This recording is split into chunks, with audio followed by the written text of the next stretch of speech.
What if I told you that one of Disney's most beloved modern films was built on centuries of sacred traditions, passed down through generations of master navigators who crossed the world's largest ocean using nothing but the stars, waves, and winds as their guide? Welcome to the real story behind Moana, a tale where ancient Polynesian mythology meets Hollywood magic, where demigods shape islands, and where the ocean itself becomes a living character. But here's the twist. The truth behind these legends is even more extraordinary than fiction. Picture this. You're in ancient Polynesia, where brave voyagers crossed thousands of miles of open ocean without a single modern instrument.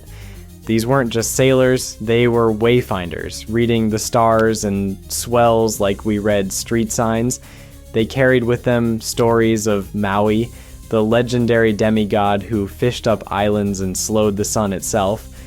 What makes this story extraordinary isn't just how Disney adapted it, it's how they wove together countless cultural threads into something new, while honoring the ancient traditions that inspired it. Think of it as if someone took all of European folklore, from Greek myths to Celtic legends to Norse sagas, and carefully crafted them into a single, respectful narrative. That's the kind of cultural tapestry we're dealing with here. Now grab some popcorn and enjoy the show. In the time before time, when Papatuanuku, the Earth Mother, still breathed life into new lands rising from the sea, our people were voyagers. We traced paths across Te Moana-nui-a-Kiwa, the great ocean, reading the stars as our ancestors had taught us.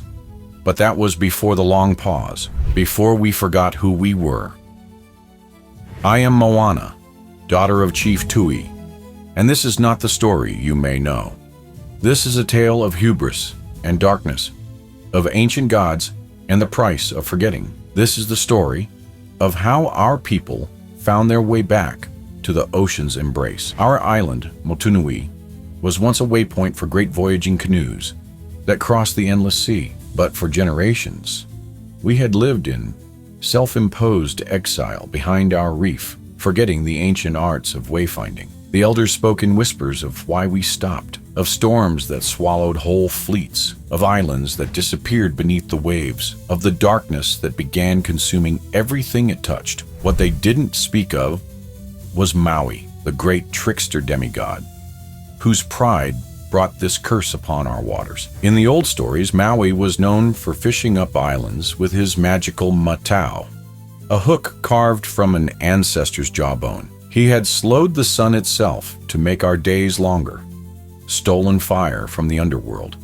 and lifted the sky so humans could stand tall. But his greatest feat would become his greatest folly.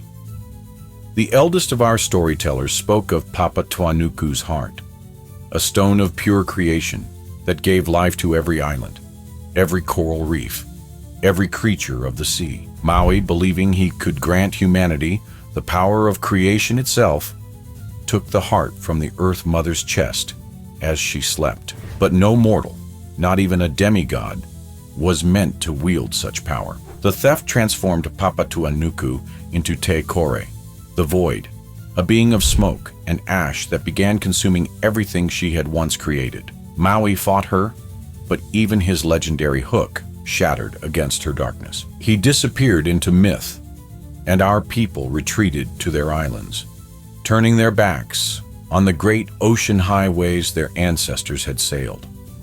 I was marked by the ocean before I took my first breath. While other children learned to fear the waves, I was drawn to them. Our priests recognized the ancient signs, the way the water moved against its own currents to touch me, how the seabirds would circle and call when I walked the shore. These were the marks of one chosen by Tangaroa, god of the sea, to restore what was broken. The recognition brought no joy to my father. He had lost his closest friend to the ocean's depths, watching helplessly as darkness pulled their canoe into the abyss. "The sea is not our friend," he would say, but the ocean's call thrummed in my bones, speaking in a language older than words. I left Motunui on the night of a new moon, when the stars burned brightest. My grandmother's final gift had been a map marked in ancient tattoo patterns.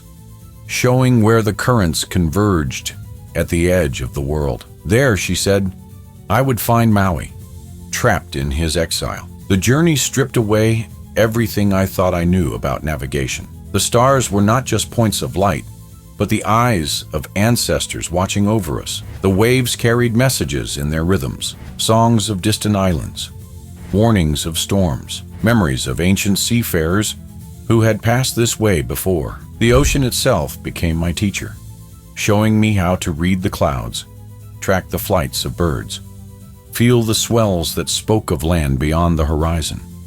I found him on an island that was no island, a speck of volcanic rock where 1,000 years of solitude had taught him what his godlike strength could not. The great Maui, fisher of islands, had become a creature of silence and shadow. His legendary hook long lost to the depths. He spoke of his shame, of watching from his prison as darkness spread across the ocean he had once ruled. His magical tattoos, a record of his greatest deeds, had faded to barely visible traces on his skin. But when I spoke of restoration rather than glory, of healing rather than power, something shifted in his ancient eyes. Our journey to face Te Kore required us to remember what our people had forgotten, that navigation was not about conquering the sea, but becoming one with it. Maui's powers, stripped down to their essence, were not about shaping the world, but understanding its rhythms. We tracked Te Kore to the place where the world first breathed, where Papatuanuku had first risen from the ancient seas. The battle was not won with weapons or strength. It was won with the oldest magic of all, the recognition of one's place in the great circle of creation. The heart, offered back not as a trophy, but as a gift freely returned, transformed Te Kore back into Papatuanuku. The Earth Mother's forgiveness manifested as new islands rising from the sea, fresh life sprouting from volcanic shores. This is the story that's not told in children's tales. How a people found their way back to who they were always meant to be. Maui learned that true power lay not in changing the world, but in preserving its balance. I learned that leadership means knowing when to follow the wisdom of the waves. Today, our canoes once again cross the great ocean roads. We navigate by the old ways, reading the stars and swells as our ancestors did. But we carry this story with us, a reminder that the greatest journeys are not about reaching new lands, but about returning to the truths we have always known. For we are voyagers, descendants of those who found their way across the world's greatest ocean. The sea does not divide us.